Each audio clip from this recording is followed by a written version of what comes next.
اب آپ کو بتائیں آئینی ترمیم کیس میں فل کورٹ تشکیل کی درخواستوں پر نوٹس جاری کر دیا گیا۔ عدالت نے آئینی ترمیم کے خلاف مرکزی درخواستوں پر بھی نوٹس جاری کر دیے ہیں۔ 26ویں آئینی ترمیم کے خلاف درخواستوں پر سماعت 3 ہفتوں تک ملتوی کر دی گئی ہے۔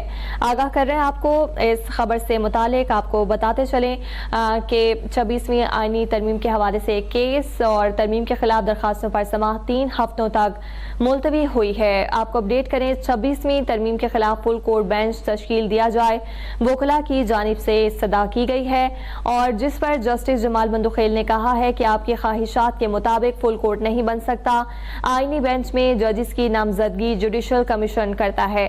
جسٹس جمال مندوخیل نے مزید کہا کہ جن ججز کو آئینی بینچ کے لیے نامزد کیا ہے وہ سب اس بینچ کا حصہ ہیں۔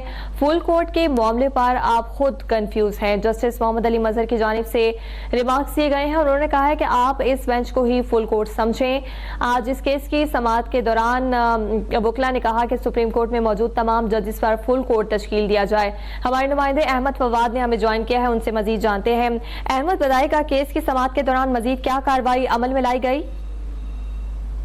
یہ 8 رکنی آئینی بینچ تھا جس نے آج اس کیس کی جو سماعت ہے وہ کی ہے، اور سماعت کے آغاز میں ہی جو 29 درخواستیں اس کیس میں دائر کی گئی تھیں، وکلاء کی جانب سے یہ استدعا کی گئی کہ ان درخواستوں کے اوپر جو فل کورٹ ہے وہ بنایا جائے، جس پر جسٹس محمد علی مظہر کی جانب سے یہ ریمارک سامنے آئے کہ فل کورٹ کا معاملہ چیف جسٹس کے پاس ہی جا سکتا ہے۔ جسٹس جمال خان مندوخیل نے یہ کہا کہ لگتا ہے کہ آپ پہلے دن سے ہی لڑنے کے موڈ میں ہیں۔ ایڈوکیٹ فیصل صدیقی نے جواب دیتے ہوئے کہا کہ ہم کسی سے لڑنا نہیں چاہتے، صرف فل کورٹ بنانے کی جو استدعا ہے وہ کر رہے ہیں۔ جسٹس امین الدین خان جو کہ بینچ کے سربراہ ہیں، انہوں نے اپنے ریمارکس میں کہا کہ اگر کوئی فریق بحث کرنے کو تیار نہیں ہے تو عدالت حکم جاری کر دے گی۔ جسٹس جمال خان مندوخیل نے کہا کہ سمجھ نہیں آ رہی کہ آپ تمام وکلاء ہچکچاہٹ کا شکار کیوں ہیں، اور یہ بھی جسٹس جمال خان مندوخیل کی جانب سے کہا گیا کہ جو اس بینچ کے سامنے بحث نہیں کرنا چاہتا وہ روسٹرم سے پیچھے ہٹ کر بیٹھ جائیں۔ دوران سماعت جسٹس محمد علی مظہر کی جانب سے یہ ریمارک سامنے آئے کہ ایک وکیل کہہ رہا ہے کہ جوڈیشل آرڈر سے فل کورٹ بنائیں، جبکہ دوسرا وکیل یہ کہہ رہا ہے کہ فل کورٹ کے لیے ریفر کر دیں۔ پہلے آپ آپس میں تو یہ چیز فائنل کر لیں کہ آپ نے کرنا کیا ہے اور عدالت میں موقف کیا اپنانا ہے۔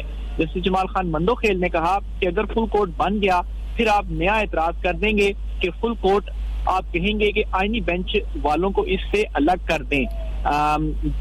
اس پر جو وکیل تھے توصیف آصف، انہوں نے کہا کہ کچھ دیر پہلے ہی فل کورٹ کے لیے جوڈیشل آرڈر ہوا ہے، جس پر جسٹس محمد علی مظہر نے کہا کہ فل کورٹ کے حوالے سے کیا آرڈر ہوا ہے، تو ایڈوکیٹ توصیف آصف کی جانب سے بتایا گیا کہ ابھی تک فیصلے کی جو کاپی ہے وہ ہمیں نہیں ملی۔ دوران سماعت جسٹس عائشہ ملک نے بھی اس معاملے پر اہم ریمارکس دی اور کہا کہ فل کورٹ تشکیل دینے پر پابندی تو کوئی نہیں ہے۔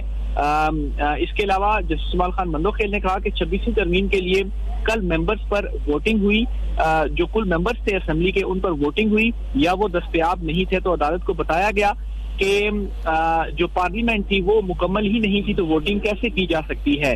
عدالت نے فل کورٹ کی تشکیل دینے کے لیے درخواست گزاروں نے جو فریق بنائے ہوئے تھے جس میں وفاقی حکومت بھی شامل تھی، انہیں نوٹسز جاری کر دیے ہیں۔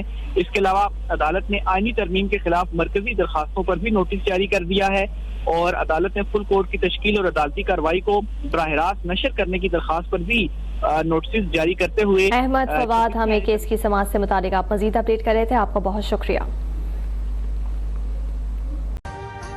ابھی سبسکرائب کریں تاکہ کوئی خبر رہ نہ جائے۔